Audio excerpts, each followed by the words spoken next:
three apple trees. The first is double grafted. Second is Red Delicious, and the third is Golden Delicious. But the answer is to how long before they produce a lot of fruit, and this is the 6th year, and it's absolutely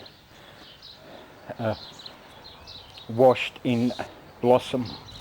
To the left is Golden Delicious, the heavy cropper, and to the right of this is Granny Smith. Cross-pollination is the key here, with plenty of flower in the 6th year. Golden Delicious, with the branches being weighed down to go horizontal. Concrete blocks on the end. I found these blocks, made use, and tying the branch. So that's the inherent nature of Red and Yellow Delicious. It's very thick and bushy. And the last here is the golden the Granny Smith, profusely flowering, magnificent, absolutely, just for the flower. As you note, in the last 2 years these trees have been doubling their size every year. 2 years ago I introduced this wood shred chips, 8 inches thick, and it's holding moisture and providing nutrients to the ground.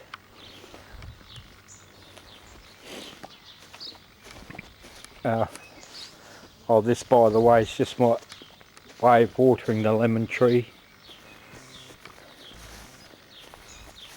from the rainwater tank with poly pipes.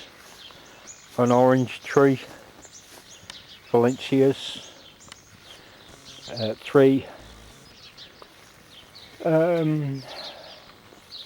I call these $1 million peach trees. I forgot the other name to it, but they're exquisite. It needs thinning. About 2/3 of all the fruit of the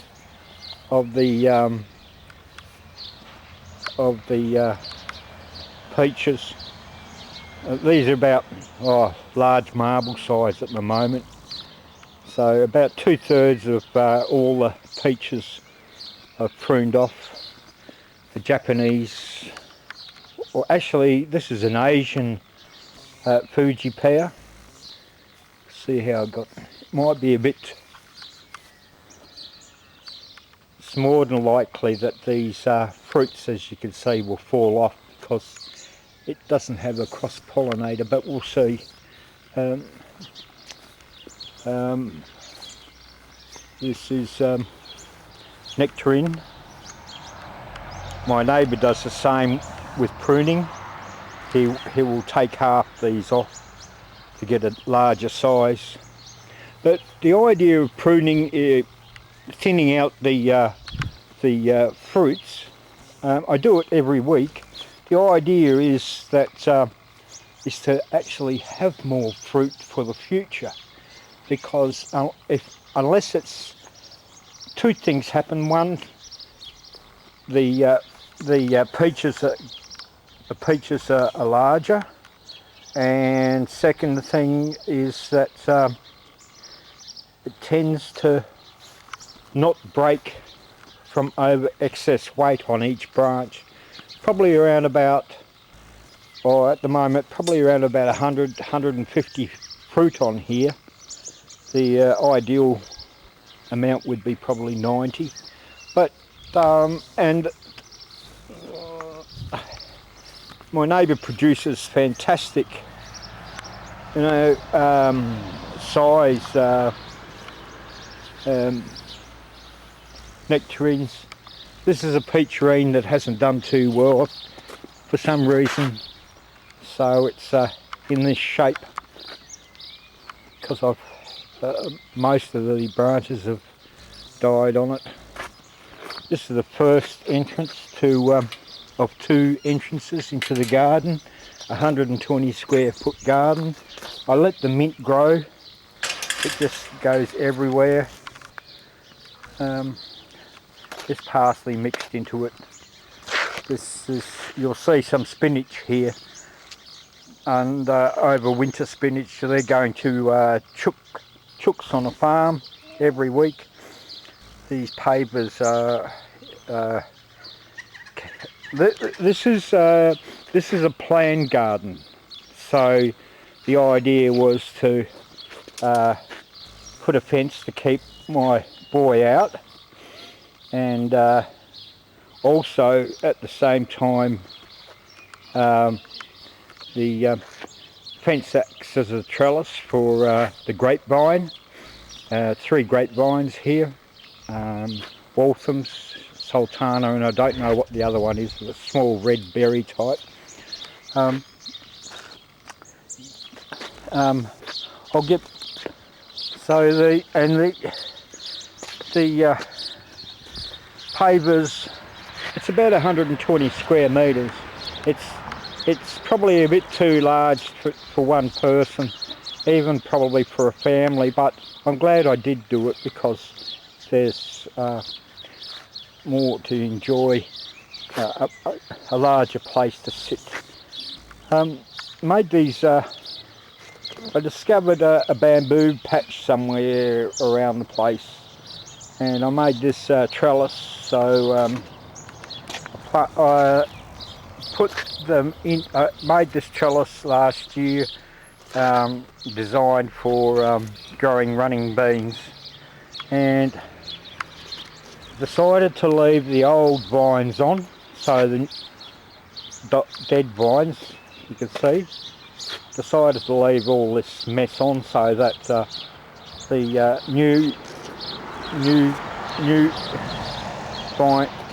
running beans can climb up. See, this is outside my fence. This is isolated rural, so it's more than 6 metre wide footpath. These trees have been given approval by the council. This is a late variety peach tree, clean. It's just a barren patch here. Normally goes my potatoes, but it's too late. This is more of the spinach, winter spinach that will get about more than half has already been taken out for the chooks. And early sweet corn, what can I say? There's a variety called early sweet corn, and it really is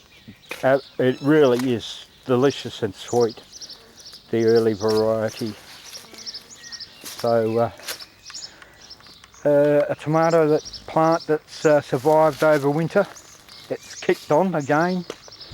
A second crop of early sweet here, planted a month later after the second. The Mighty Red, these are very delicious, fairly large, and if you want, for a family, probably 6 or 8 of these will do, because they're very prolific growing, and they need staking. At least 6 foot off the ground are ideal, because they can grow very large. Similarly, these cherry bites, this is cherry tomatoes. I've had these last year, 8 or 10 foot wide and about 8 or 10 foot high. So you'll see these why these have got 8 foot stakes in it, and 6 and 8 foot stakes. And of course, to complement eating raw tomatoes is cucumbers. There's several varieties growing here. at different times. These are crystal apple cucumbers. Behind it, Bebby, planted about 6 weeks apart because they fruit very quickly, then die off, and then I can have the next lot come up. So three or four different cucumbers planted in over a 6 week period. Continental and long green. These are already producing flower. Oh, now, as you see, one thing about the pea straw, it does attract. It does have a haven for lots of bugs and everything like that. And the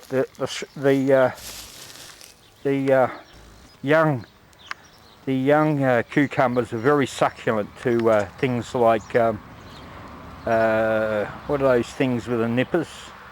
So so young cucumbers have to be protected for a while, until such time, I think about 4 weeks or so. Every night these are covered with Coca-Cola bottles. As you can see here, the bottoms are cut off straight and square and placed over to keep the at that time, after about 4, 5 or 6 weeks, they're not attractive taste to the bugs, so they can survive. It's very important. And these are a grape. In between there's garlic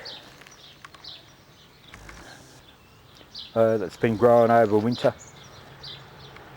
I haven't pulled garlic out, and each of it's growing again. And spring onion, maybe you can't see, but there's a new lot of spring onion here. I think sometimes I like to eat just raw spring onion, but cucumbers and tomatoes, a balanced dish for a salad, just those two alone, with some oil and some pepper and whatever you like. Parsley, because I know my neighbours like parsley, so it's new seasoned parsley, and a patch of soil here that I won't let grow and left alone, and I've planted in a tomato. I already know I've got in excess of tomatoes that I need, so this is just for extravagant growing of a variety called Black Russian. It's my first time. I've had a look at these on the internet. Very meaty, flavoursome, and not a high yielding crop, but large. So it's interesting there. So I thank you for coming for a walk with me through the garden. Oh, another thing I'd like to mention, staking. These are 6 or 7 foot stakes. Now I won't put the stakes in the ground until these are at least 1.5 feet high. They can, because that's a month that the stakes aren't put in the ground, and of course the longer the stakes are in, they tend to prone to rot, and so by not putting the stakes in straight away, I'm giving the stakes a longer life. I should get many years out of these stakes, so that's why these aren't staked at the moment. But thank you for coming for a walk with me and having a look at my veggie garden, and I'll update later.